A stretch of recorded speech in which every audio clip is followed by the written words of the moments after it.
हरे कृष्णा, राधे राधे। मेरे YouTube channel में आप सभी का स्वागत करती हूँ। कैसे हैं आप, ये बताने के लिए कमेंट में हरे कृष्णा राधे राधे जरूर लिखिएगा। देखिए, आज की जो वीडियो है वो है पितृपक्ष में, श्राद्ध पक्ष में पितरों के लिए हमें भोजन कैसे निकालना चाहिए, पितरों को हमें जल कैसे देना चाहिए, क्या महिला पितरों को जल दे सकती हैं या नहीं दे सकती। आगे वीडियो में जानेंगे कि पितृपक्ष के दौरान हमें पितरों के लिए दीपक कैसे लगाना चाहिए, किस दिशा में लगाना चाहिए और क्या डालकर लगाना चाहिए कि पितरों तक वो हमारी पूजा, वो दीपक पहुँचे, उनकी प्रसन्नता हमें मिल सके। तो सभी महत्वपूर्ण, साथ में ये भी जानेंगे कि पितृपक्ष के दौरान किन नियमों का हमें पालन करना चाहिए और कौन से ऐसे कार्य हैं जो भूल कर भी नहीं करना चाहिए, क्योंकि कुछ ऐसे कार्य हैं जिनको अगर हम करते हैं तो हमें पितरों की अप्रसन्नता प्राप्त होती है, क्रोध उनका हमें मिलता है, जिससे हमारे घर की तरक्की रुक जाती है, हमारे घर जो है लोगों जो सदस्य हैं वो आगे की ओर नहीं बढ़ पाते हैं। तो चलिए वीडियो जानते हैं। वीडियो में एक रिक्वेस्ट है, वीडियो को लाइक शेयर एंड सब्सक्राइब कीजिएगा और कमेंट में हरे कृष्णा राधे राधे जरूर लिखिएगा। तो देखिए, सबसे पहला कार्य है आपको अपने घर की जो मेन दहलीज है, मेन दहलीज पर आपको सुबह जल्दी उठकर और जल में, लोटे में जो पानी है, जल है, उसमें काला तिल मिलाकर आपको जल का छिड़काव करना है दोनों तरफ। चाहे तो अच्छे से धो भी सकते हैं, अगर धोने का है आपको जगह ऐसी है तो धो भी सकते हैं, नहीं तो आपको काले तिल मिले जल से छिड़काव जरूर करना है। और पितरों को पसंद है सफ़ेद रंग की पुष्प, सफ़ेद रंग की मिठाई, सफ़ेद चीज़ें पितरों को प्रिय हैं। तो सफ़ेद पुष्प अगर आपको मिल जाता है तो सफ़ेद पुष्प घर की दोनों दहलीज पर आपको रखना है। और एक दीपक, अगर आप सुबह जल्दी उठ जाते हैं, अंधेरा है, तो दीपक आपको ज़रूर लगाना है, नहीं तो शाम के टाइम पर दीपक आपको ज़रूर लगाना चाहिए। ऐसा कहा जाता है कि घर का जो मेन गेट होता है, दहलीज होती है, पितरों का वास होता है। और पितृपक्ष के दौरान भगवान भेज देते हैं इन 15-16 दिनों के लिए, वो धरती पर वास करते हैं और आपके घर आते हैं। तो मेन दहलीज पर आपको ये कार्य जरूर करना चाहिए। अब चलिए जानते हैं दूसरा कार्य। दूसरा कार्य ये है आपको कि कौओं के लिए रोटी जरूर देनी है। आपको कुछ भी भोजन आप जरूर दीजिएगा कौओं को, और ये कार्य आपको सुबह ही करना है, क्योंकि जो सुबह ही कौवे आते हैं, नहीं तो बाद में जब धूप आ जाती है तो नहीं आते हैं। तो ये कार्य आपको दूसरे कार्य पर ही आता है, सुबह ही आपको ये कार्य कर लेना है। ऐसा कहा जाता है कि कौओं के द्वारा ही हमारे पितरों तक भोजन पहुंचता है। तो आपको कौओं को रोटी जरूर देनी है, रोटी बनाई है, पूड़ी बनाए हैं, लेकिन भोजन जरूर देना है। तीसरा कार्य है आपको सूर्य देवता को काला तिल मिले जल से अर्घ जरूर देना है। महिलाओं को ये कार्य करना है। अर्घ जो देंगी वो काला तिल मिलाकर सूर्य देवता को अर्घ देंगी, उन तक पितरों तक पहुंच जाएगा।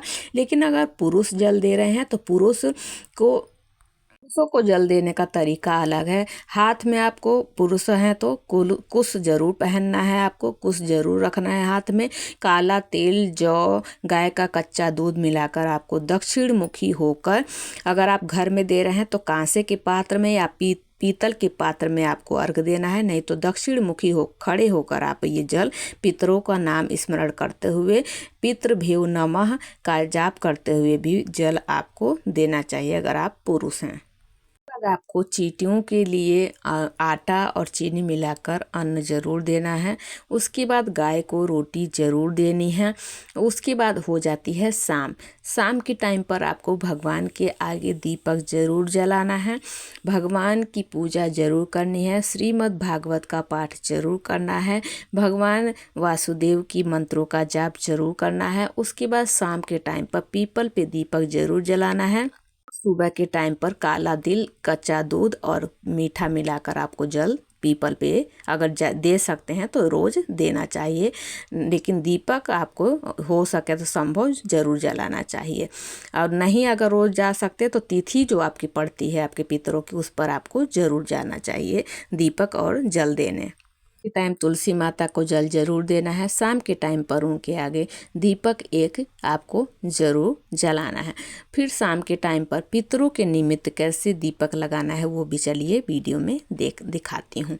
तो देखिए, पितरों को जो है काला तिल बहुत अधिक प्रिय है। हर उनकी पूजा पाठ में, सभी पूजा पाठ में, चाहे वो तर्पण हो गया, पिंडदान हो गया, जल हो गया, सभी में काले तिल का प्रयोग किया जाता है। तो ऐसे ही जब आप दीपक लगाएंगे तो उन दीपक में एक तो काला तिल होना चाहिए और दीपक के नीचे भी काला तिल आपको जरूर रखना है। और ये दीपक दक्षिण मुखी होकर अपने पितरों का स्मरण करते हुए ये कार्य महिला कर सकती हैं। केवल जल नहीं दे सकती, बाकी सभी कार्य कर सकती हैं। महिला उस अवस्था में, उस स्थिति में जल देती हैं, सभी कार्य करती हैं पितरों के लिए जब पति का अभाव होता है। तो इसलिए सर्वप्रथम पुरुषों को ही प्रथम स्थान दिया गया है सभी कार्य करने का। तो ये सारे कार्य महिला कर सकती हैं। उसके बाद पितरों के लिए हाथ जोड़कर आपको प्रार्थना करनी है और क्षमा याचना भी करनी है। उसके बाद बारी आती है शाम के टाइम पर, जब रात हो जाती है तो रात को जो भी आप भोजन पकाते हैं तो भोजन में सात्विक भोजन ही, इन 15-16 दिनों में तामसिक भोजन नहीं प्रयोग करना चाहिए, ना ही खाना चाहिए बनाने में। और वही भोजन आपको सबसे पहले, सभी के खाने से पहले वो भोजन आपको एक कटोरी में, एक प्लेट में निकाल कर रख लेना है। उसके बाद जब सभी खा लें, किचन साफ जरूर करनी है। ऐसा कहा जाता है कि पितृ जो होते हैं हमारे, वो किचन में आते हैं, देखते हैं कि हमारे लिए कुछ रखा है या नहीं रखा है। अगर आप जूठे बर्तन रखते हैं तो वो उनको चाटते हैं उनको। तो इसीलिए कहा जाता है कि जो भी चौका बेलन होता है उन सभी को साफ करके रखना चाहिए, सिंक साफ होनी चाहिए। क्योंकि जितने वो, अगर आप जूठे बर्तन चाटेंगे तो आपको उतने ही श्राप मिलता है। तो जो भोजन आप, एक गिलास पानी और भोजन रखेंगे उसको खुला रखना है, ढककर नहीं रखना है। इस बात का आपको ध्यान रखना है, क्योंकि पितृ जो होते हैं वो सुगंध के रूप में ही भोजन ग्रहण करते हैं। तो इस बात का आपको ध्यान रखना है, खुला भोजन आपको रखना है। अगले दिन ये भोजन आप गाय को खिला दीजिए। जो जल है गाय को दे सकते हैं, नहीं तो कुत्ते, जो भी चिड़िया को भी दे सकते हैं ये भोजन। और जो जल है वो आप चिड़ियों के लिए डाल सकते हैं, नहीं तो किसी पेड़ पौधों में भी डाल सकते हैं। तो उसके बाद ये सारे कार्य आपको, और ब्रह्मचर्य का पालन आपको पितृपक्ष के दौरान जरूर करना है। पितरों के लिए भोजन, तर्पण, जल के साथ साथ आपको उनके लिए मंत्र जाप करना है और श्रीमद् भागवत का पाठ आपको रोज करना है भगवान नारायण के आगे बैठकर। अगर आपके घर लड्डू गोपाल जी हैं तो उनके सामने बैठकर आपको ये करना। उसके बाद अंत में आपको संकल्प के द्वारा जो भी इसका पुण्य प्राप्त होता है, मैं वो पुण्य अपने पितरों को समर्पित करता हूँ, करती हूँ। ये कार्य तो जरूर से जरूर करना। क्योंकि देखिए, जो हम भोजन निकालते हैं, जल देते हैं, पिंडदान करते हैं, वो उनके भरण पोषण के लिए होता है।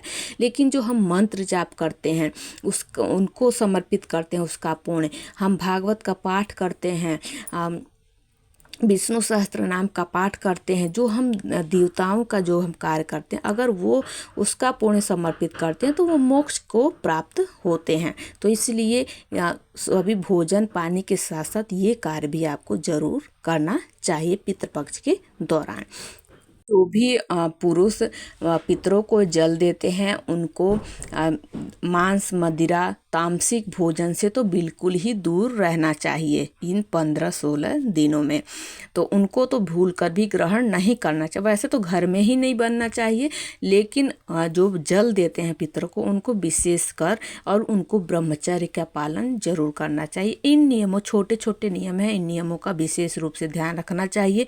अगर जो भी, जिस घर में इन नियमों का पालन किया जाता है, उस घर पर पितृ अपनी कृपा बरसाते हैं और आशीर्वाद देकर जाते हैं। अगर आपके अपने पितरों का पता नहीं है क्या तिथि है क्या नहीं, तो आप सर्व पितृ अमावस्या आती है उस दिन आप ब्राह्मण भोज करा सकते हैं, नहीं तो सूखा अनाज भी निकाल सकते हैं। अगर आपको नहीं मिलते हैं ब्राह्मण तो सूखा अनाज निकाल कर उनके पितरों के निमित्त कुछ दान दक्षिणा आपको जरूर देना चाहिए।